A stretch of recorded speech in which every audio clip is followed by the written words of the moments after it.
y en un primer vídeo vamos a hablar de las herramientas y de su instalación. Y en un segundo vídeo vamos a poner en práctica esas herramientas y vamos a realizar el análisis y el procedimiento del cálculo de la cobertura de Wi-Fi en nuestro hogar. Para ello, ¿qué vamos a necesitar? Pues bien, primero vamos a necesitar un plano de nuestra casa. Y segundo, vamos a necesitar un programa que nos va a calcular la cobertura Wi-Fi que vamos a recibir en cada una de las estancias de nuestra casa.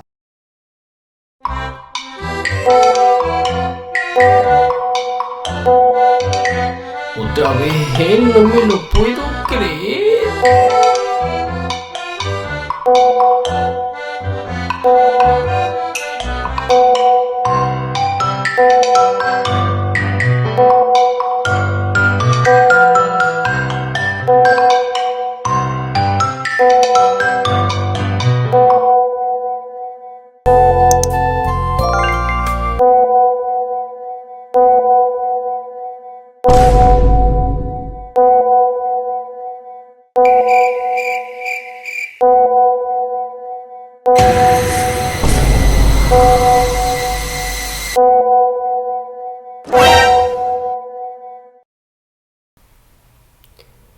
¿La policía dice?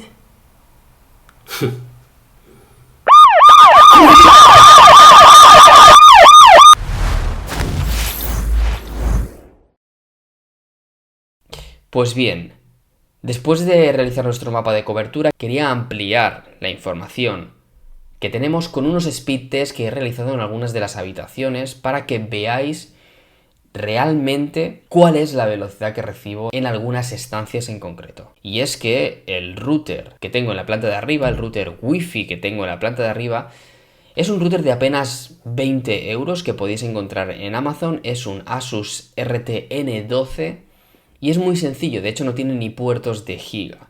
Por lo tanto veréis que las velocidades no son demasiado altas a pesar de la señal que estoy recibiendo.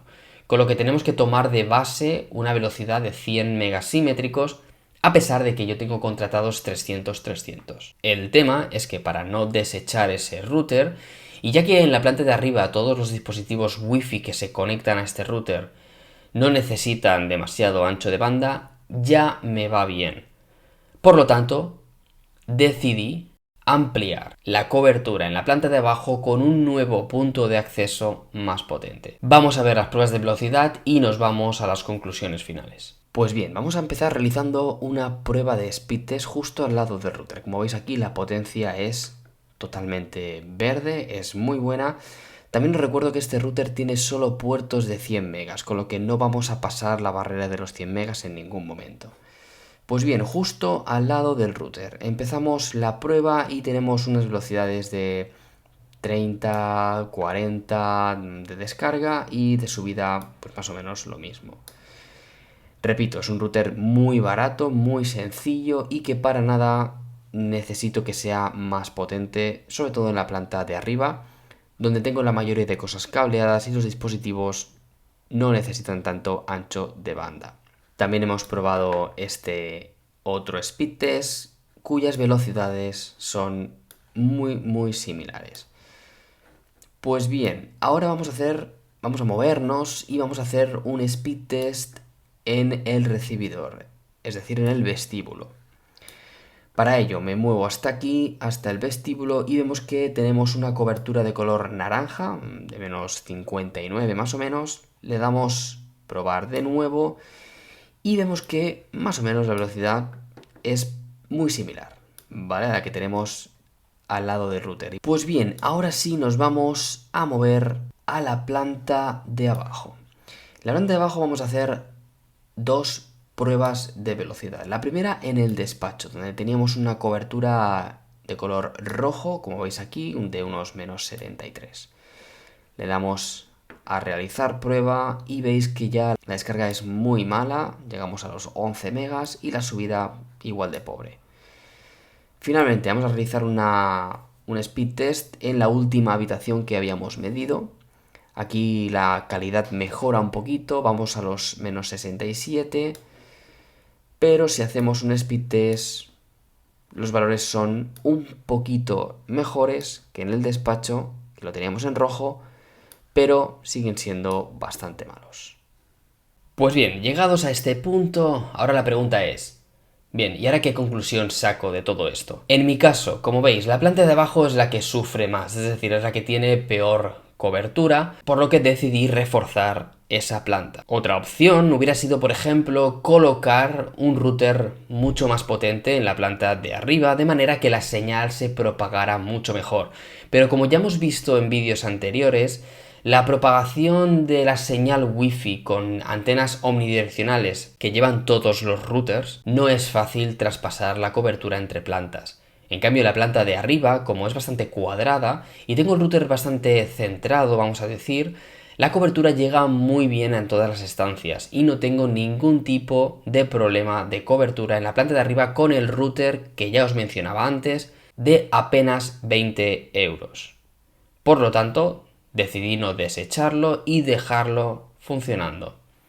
Volviendo a la planta de abajo, coloqué un router Asus bastante más potente con 4 antenas que me da cobertura en toda la planta de abajo. Ambos routers Wi-Fi quedan conectados a través de un cable de red que a su vez están conectados al router MikroTik. Por lo tanto, de esta manera lo único que necesito es colocar el mismo SSID en ambos routers, la misma contraseña, y la verdad es que no tengo ningún tipo de problema, ya que cuando estoy en una planta u otra, mis dispositivos se conectan al router que tiene la señal más potente. Otra opción hubiera sido, por ejemplo, ampliar el ancho de banda con la operadora y pasar a 600-600, por ejemplo. Pero todos los que estamos en este mundillo sabemos que los anchos de banda actuales de las operadoras son exageradamente altos y que no llegamos a utilizarlos en su totalidad ni de lejos. De hecho, también os diré que la velocidad que nos da la operadora es totalmente teórica, ya que es una velocidad que acaba compartida con el resto de usuarios de una misma zona. Pero de esto ya hablaremos en otro vídeo. Como además ya sabéis de sobra, yo no soy partidario de los routers de operadora, por lo tanto yo lo primero que haría es siempre cambiarlos, ya que la Wi-Fi de estos equipos deja mucho que desear. Eso sí, insisto en este tipo de práctica, es decir, en este tipo de análisis con un plano y un análisis de cobertura de nuestra Wi-Fi, porque de esta manera podéis identificar cuáles son vuestros puntos débiles en vuestro hogar. ¿Y por qué digo esto? Porque muchas veces nos quejamos de la velocidad de internet, cortes, etc. y muchas veces no se debe a la cobertura Wi-Fi. Podemos tener una excelente cobertura Wi-Fi y seguir teniendo cortes. En cambio, muchas veces lo que hacemos es comprarnos un router aún más potente. Pero como no hacemos ese tipo de análisis, no sabemos identificar cuál es el problema. Por eso vuelvo a lo de antes. Muchas veces los routers de operadora son los que nos están dando este tipo de problemas. Y ya no hablo de la Wi-Fi, sino hablo de la capacidad que tienen esos routers acerca del procesado de paquetes. Y es que, al no ser demasiado potentes, nos están produciendo unos errores, unos problemas que nosotros, de forma errónea, acabamos achacando a la Wi-Fi. Por lo tanto, espero que con este vídeo hayáis aprendido a cómo hacer este mapa de cobertura, hayáis aprendido a identificar cuáles son vuestros puntos débiles en vuestro hogar y sobre todo hayáis aprendido a analizar cuál es el problema de los cortes, de la velocidad y de la latencia que podáis tener en vuestro internet. Deciros también que si os gusta este tipo de contenido voy a intentar hacer más vídeos comparando cuál es la cobertura real de un equipo de cualquier operadora, Movistar, Vodafone, Orange, en comparación a un router neutro. Así que si os ha gustado este vídeo, por favor dadle a like y suscribíos al canal, eso me ayudaría mucho. Y nosotros nos vemos la siguiente semana.